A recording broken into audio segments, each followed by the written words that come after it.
Il me semble qu'aujourd'hui, et précisément par souci d'efficacité, parce qu'on voit bien qu'il y a une histoire qui est une histoire immédiatement accessible. Bonjour, je m'appelle Patrick Boucheron, j'ai 50 ans, je suis historien, médiéviste même dans le civil.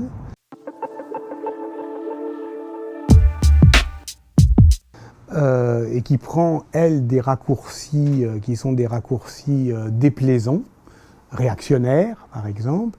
Il me semble que contre cet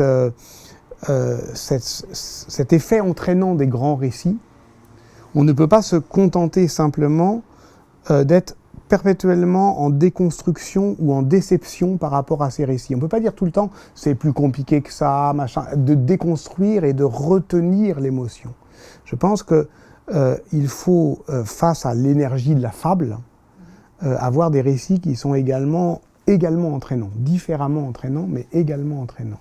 Une enquête policière, ça veut dire quoi? Et je pense que du point de vue des élèves, c'est très important.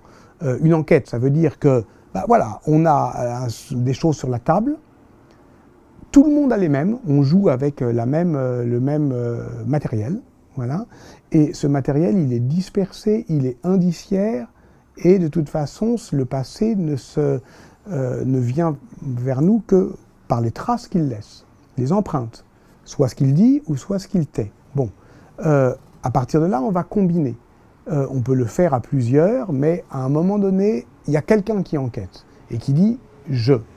Pas pour se mettre en avant, mais précisément pour prévenir. Non, c'est moi qui mène l'enquête. Donc, une enquête, c'est aussi le récit de celui qui est en train d'enquêter et qui construit sa démonstration.